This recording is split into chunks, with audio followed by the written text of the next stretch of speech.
the triumphant Miami Dolphins returned from Super Bowl VII, a throng of thousands gave a winner's welcome to the team, Coach Don Shula, and owner Joe Robbins. This is the Vince Lombardi Trophy for the winner of the Super Bowl.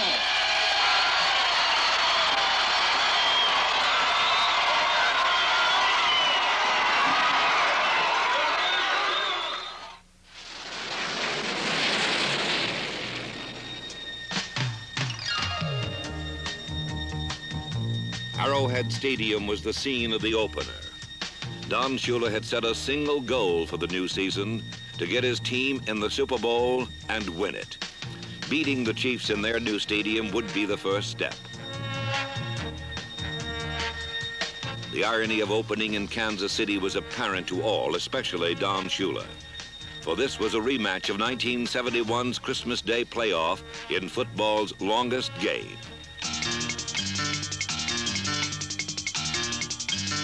Garo Yepremian's field goal in sudden death overtime had beaten the Chiefs and propelled the Dolphins into the Super Bowl.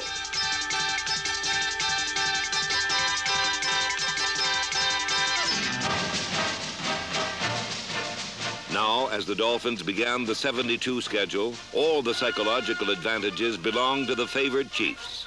But Bob Greasy passed to an old target, Paul Warfield, and a new one, Marlon Briscoe, to lead the offense to 2 touchdowns.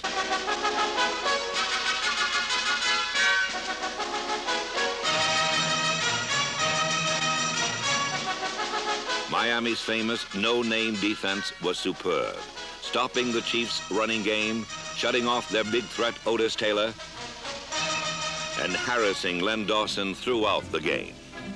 Miami's dominance was so complete, they held Kansas City without a touchdown until only 9 seconds remained. Miami had easily thwarted the revenge-minded Chiefs 20-10. The next Sunday in the home opener, Miami raced away from Houston in the rain.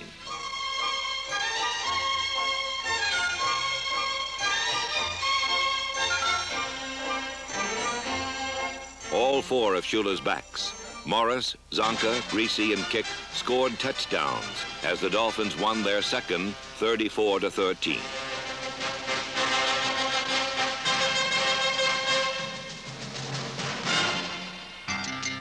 Then came the Vikings. From the opening kickoff, it was a bruising battle.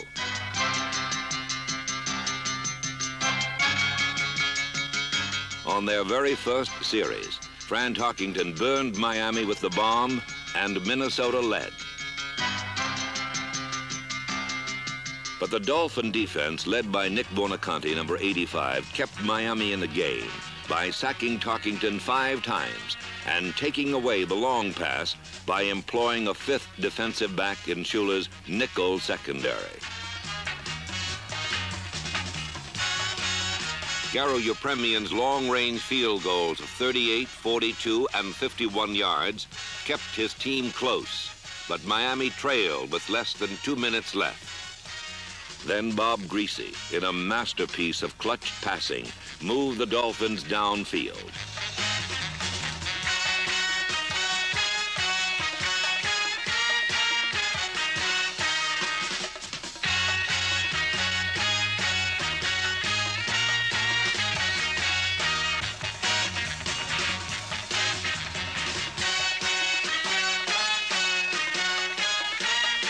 Miami's great come-from-behind victory was their 3rd straight and left them the only undefeated team in pro football. The season's 4th Sunday was in New York's Shea Stadium, where the Dolphins completely stymied Joe Namath with their 53 defense. Bob Matheson, number 53, dropping back like a linebacker or rushing in like an end, frustrated Namath all day. Led by Bob Greasy, who enjoyed perfect protection, and Howard Twilley, who reclaimed his regular job from injured Marlon Briscoe, Miami won. Now, after only 4 games, the Dolphins already had a 2-game edge in the AFC East. San Diego was next, in the game that the Dolphins lost their leader for most of the season. A record Orange Bowl crowd of 80,000 watched in silence as Bob Griese sat on the polyturf with a fractured leg.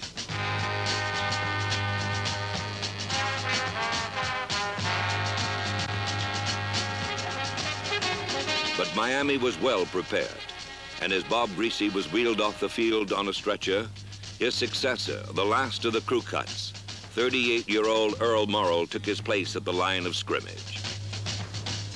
With the poise of the old pro that he is, Morrall soon had the Orange Bowl rocking with cheers as he completed 8 of 10 and hit Paul Warfield and Howard Twilley for touchdown passes.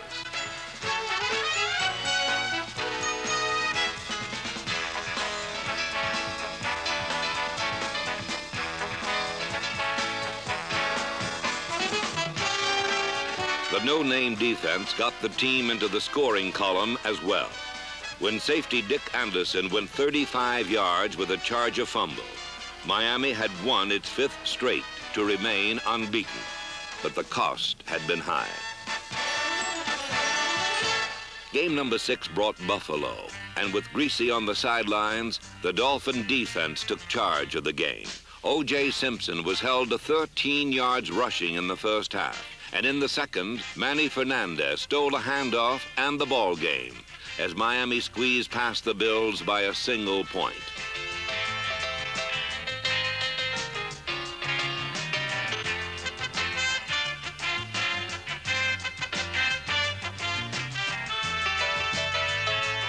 The following week in Baltimore, the Dolphins' attack opened up on the coast.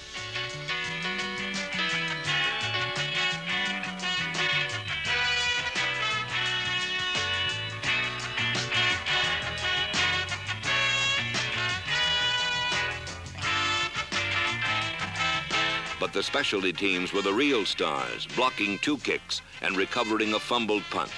The Colts never got within the Miami 28 as the team shut out Baltimore. The season's second half began with Miami still unbeaten. In Buffalo, the ground game rolled over the Bills. The decisive factor was the magic feet of Mercury Morris, who stutter-stepped through the mud in one of his most impressive performances as a pro.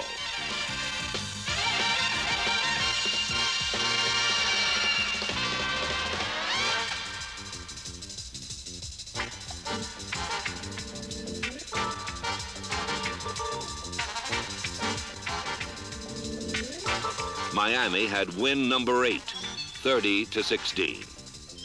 The next Sunday, Morris continued his great play, scoring 3 touchdowns against New England.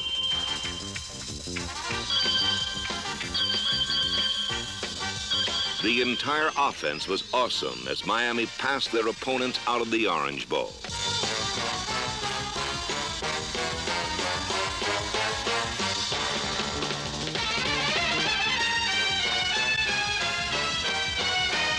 The 52-0 pasting of the Patriots made Don Shula the first NFL coach with 100 victories in only 10 years.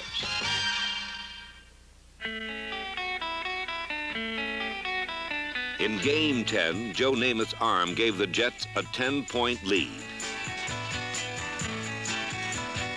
Then, with New York on the brink of another score, defensive captain Nick Bonaconte turned the tide and the Dolphins surged ahead.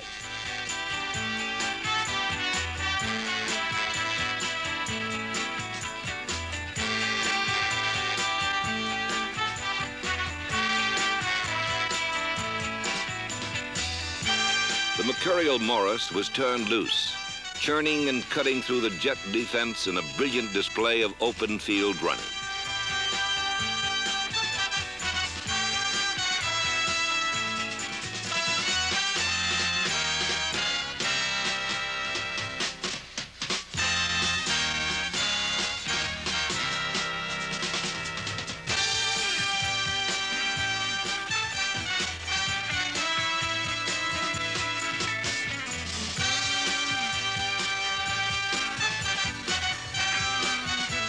The win was Miami's 10th and wrapped up the Eastern Division title for the 2nd straight year.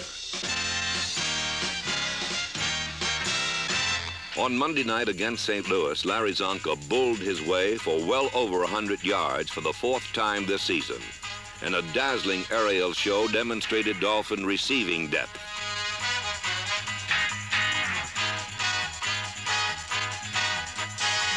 On defense, Miami capitalized on 6 Cardinal turnovers in a 31-10 romp over St. Louis.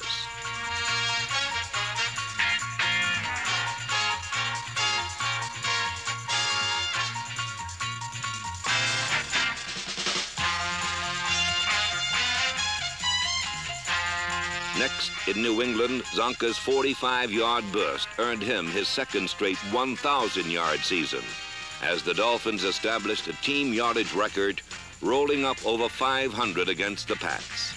The win streak had now reached an even dozen.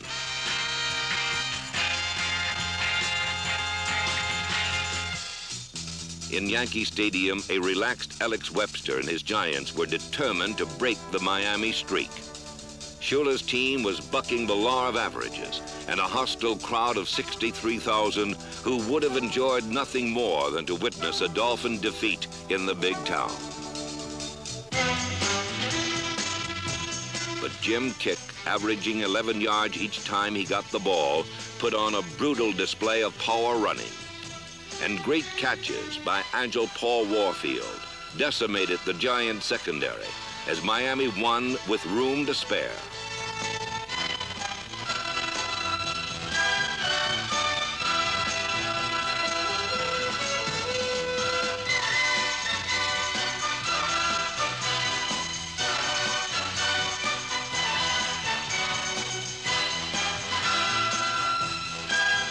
The Dolphins were now only one game away from the NFL's first perfect 14-game season. The regular schedule's finale brought Baltimore and a Morrill to Warfield collaboration for another sensational touchdown.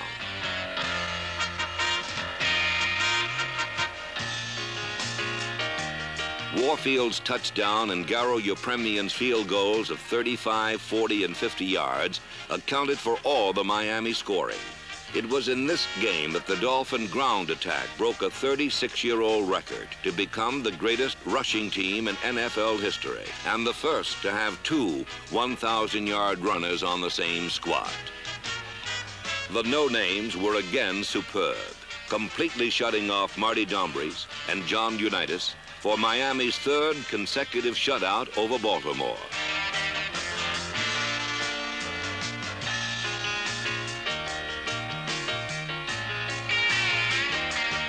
But most important, the 16-0 win was Miami's 14th straight and gave the team an achievement unequaled in the history of the NFL, a perfect 14-game season.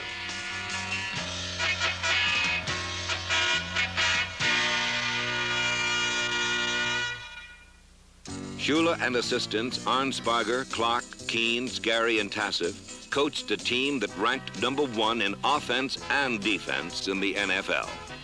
Their perfect season was even more impressive because they accomplished it without their regular quarterback. However, Earl Morrill succeeded Greasy as leading passer in the conference and was named All-Pro. As good as Morrill was, no one can completely replace a Bob Greasy, whose strong arm and quick feet run enemy defenses ragged.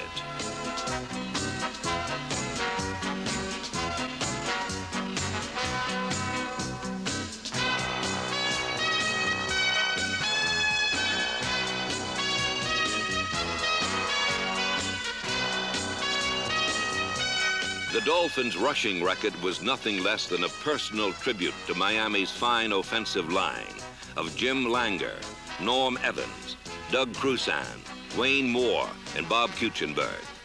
Their leader was All-Pro Larry Little, number 66, a human side, famous for cutting down cornerbacks. For the second straight season, Little was voted best offensive lineman in the American Conference. Shula's concept of a 3-back offense brought a new dimension to the Miami attack. With Csonka's power, Kick's clutch, and the specter of Mercury's speed, they were the most prolific infantry in the annals of the pro game. They were also teammates in the truest sense, making the key block and cheering the others from the sideline.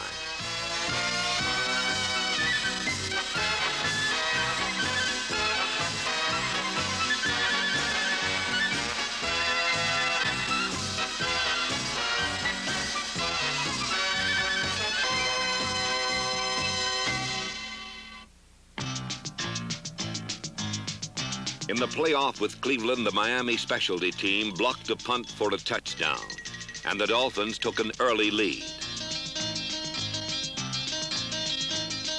But the Browns came back to go ahead with slightly over 8 minutes left to play.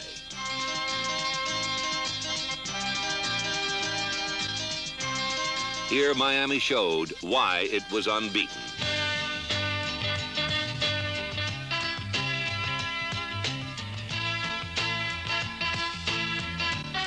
Earl Morrall and Paul Warfield combined to deliver the death knell. And a determined Jim Kick behind devastating blocking finished the 80-yard clutch drive in the Cleveland end zone.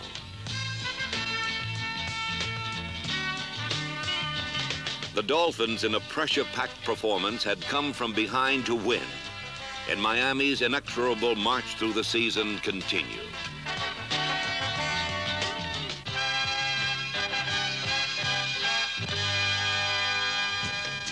Next was Pittsburgh in the AFC Championship game, among the sign-carrying zealots in bedsheet-bedecked Three River Stadium.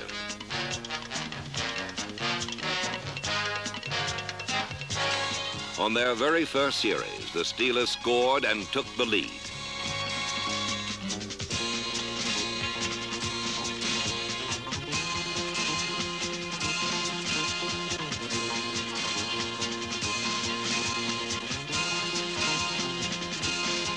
Time after time, Pittsburgh's steel curtain defense stopped Miami. Then on a 4th and 5 situation came the most important play of the game and perhaps the entire season for the Dolphins.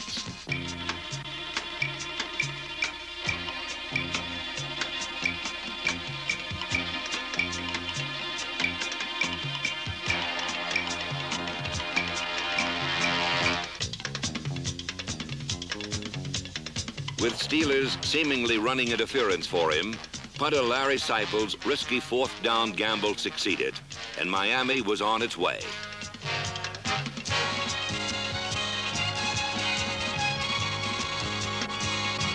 To take advantage of Seipel's great effort, the coach of the year made a difficult decision.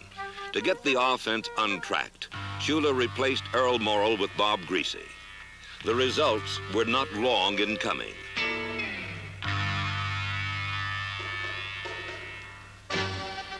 On his first pass of the playoffs, the gifted Greasy split the Steeler defense with a pass that Paul Warfield took for 52 yards. Several plays later, Greasy pitched to Jim Kick, the money performer without peer, who scored the go-ahead touchdown. It was 1 of 4 that Kick would score in the 3 postseason games.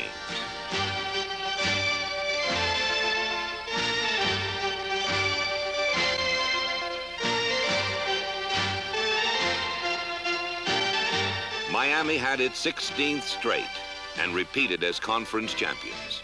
For them, it was on to the Super Bowl.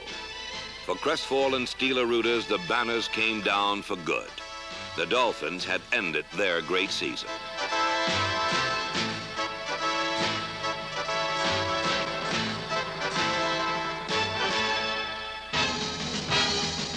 For the Miami Dolphins, the Super Bowl was an entire season in one game. They were not about to lose it.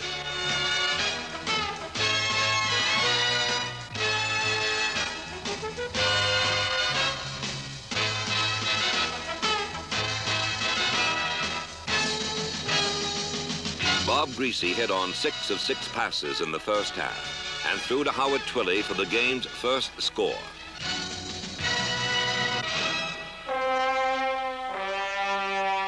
The rest of the Super Bowl served as a showcase for the Dolphins' variety of talents.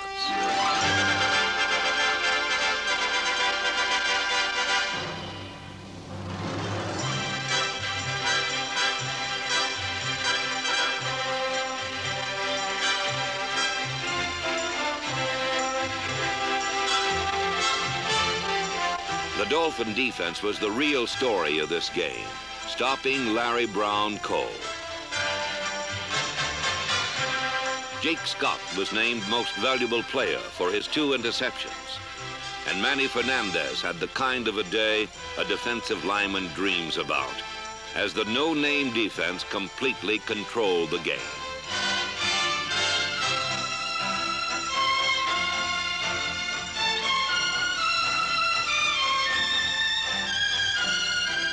So playing an almost perfect football game in a perfect season, the Miami Dolphins were world champions.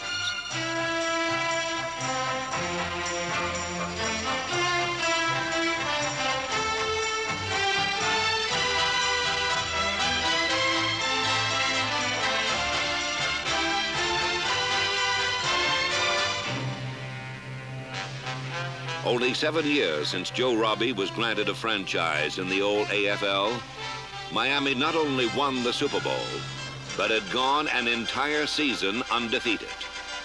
A feat no other NFL team in history has accomplished. It is unlikely ever to happen again.